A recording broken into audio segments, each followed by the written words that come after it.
ആയിരുന്നുവെങ്കിൽ എനിക്ക് ആ ഓഫീസ് ഉപയോഗിക്കാമായിരുന്നു. അതുകൊണ്ട് എനിക്ക് ഇവിടെ സൗകര്യക്കുറവുണ്ട്. അതുകൊണ്ട് ഇവിടെ ഒന്ന് മാറി പറയട്ടെ, കാണിക്കട്ടെ, കേൾപ്പിക്കട്ടെ. അദ്ദേഹം അങ്ങനെയാണ് പറഞ്ഞത്. അദ്ദേഹത്തിന്റെ അതിന്റെ ഓഡിയോ റെക്കോർഡുണ്ട്. അത് മുഴുവൻ ഓഡിയോ റെക്കോർഡിംഗ് നിങ്ങൾ കേൾക്കുമെന്നാണ് ഞാൻ പറയുന്നത്. ഒരു കാര്യത്തില്ല, ഈ കോർപ്പറേഷൻ കെട്ടിടം വാടക കൊടുത്തത് പറഞ്ഞല്ലോ. അങ്ങനെ ഒരു കോർപ്പറേഷൻ കെട്ടിടം വാടക കൊടുക്കുന്ന സമയത്ത് കഴിഞ്ഞ കൗൺസിൽ തീരുമാനിച്ചിട്ടാണല്ലോ കൊടുക്കുന്നത്. അപ്പോൾ ആ കൗൺസിൽ തീരുമാനിച്ച കെട്ടിടം അത് ഒഴിയണമെങ്കിൽ നഗരസഭാ സെക്രട്ടറിയുടെ അത്തരത്തിലുള്ള കാര്യങ്ങളൊക്കെ പറയേണ്ടത് ആയിരിക്കാം. എനിക്കത് പരിശോധിക്കണം. അങ്ങനെ തീരുമാനം എടുത്തിട്ടുണ്ടോ എന്നുള്ള ഫയൽ നോക്കിയാലല്ലേ അറിയാൻ പറ്റും. മേയറുടെ ഓഫീസിൽ നിന്ന് ആ ഫയൽ എടുപ്പിച്ച് ആ ഫയൽ നോക്കിയാൽ അങ്ങനെ ഒരു തീരുമാനമുണ്ടോ, കരാറുണ്ടോ, ഏതിന്റെ അടിസ്ഥാനത്തിലാണ് വാടകയ്ക്ക് കൊടുത്തതെന്ന് അറിയണ്ടേ. മാത്രമുള്ള പ്രശ്നം എന്ന് പറയുന്നത് എംഎൽഎക്ക് മുകളിലല്ല വാർഡ് കൗൺസിലർ, എംഎൽഎക്കാണ് കൂടുതൽ സ്പേസ് വേണ്ടത് എന്നാണ് അദ്ദേഹം പറയുന്നത്.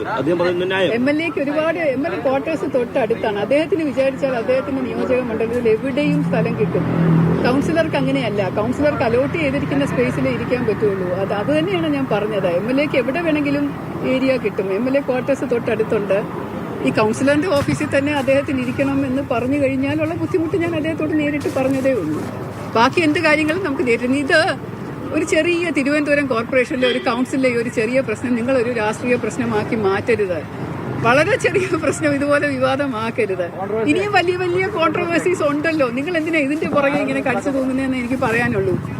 ഞാനാണെങ്കിൽ കഴിഞ്ഞ ഒരു 4-5 ദിവസമായിട്ട് കടുത്ത വൈറൽ ഫീവറുമായിട്ട് മരുന്നുകളൊക്കെ കഴിച്ച് നമ്മൾ കോർപ്പറേഷൻ ആദ്യമായിട്ട് BJP പിടിച്ചെടുത്തതിന്റെ സന്തോഷത്തിലിരിക്കുമ്പോൾ ഇതുപോലെയുള്ള കൊച്ചു കൊച്ചു കാര്യങ്ങളിൽ ഒരു സൗഹൃദ സംഭാഷണം നിങ്ങളൊരു വിവാദമാക്കി മാറ്റരുത് എന്ന് മാത്രമേ എനിക്ക് അഭ്യർത്ഥനയുള്ളൂ. ഇത് തീരേണ്ട വിധത്തിൽ അങ്ങ് തീർന്നോളും. അത്രേ ഉള്ളൂ. ആണല്ലോ,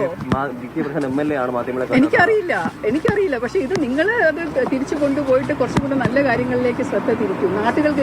ആളുകൾക്ക് ജനോപകാരപ്രദമായിട്ടുള്ള, ജനങ്ങൾക്ക് സേവനമായിട്ടുള്ള ഒരു കാര്യത്തിലേക്ക് കാര്യങ്ങൾ വരട്ടെ. എനിക്കിപ്പം ശരിയായിട്ടില്ല, തൊണ്ട ശരിയാവുന്നില്ല, ചെറിയ ഒരു അണപ്പൊക്കെ ഉണ്ട്. മരുന്നിന്റെ പനി മാറിയിട്ടില്ല. പ്രശ്നം വെച്ചാൽ കഴിഞ്ഞ 7 വർഷമായിട്ട് ഈ കൗൺസിലർ ഓഫീസ് ഇതിനകത്ത് തന്നെ പ്രവർത്തിക്കുന്നുണ്ട്. മുമ്പ് BJP കൗൺസിലർ ആയിരുന്നു, അദ്ദേഹം കൂടെ ഉണ്ട്. പക്ഷേ ഇതുപോലൊരു സമാനമായ ഒരു പരാതി മുൻകാലങ്ങളിൽ ഒന്നും ഇല്ല. MLAയുടെ ഓഫീസ് ഇവിടെ അല്ലായിരുന്നു ഇതിനു മുമ്പ്, അതുകൊണ്ട് പരാതി ഉണ്ടായിരുന്നില്ല.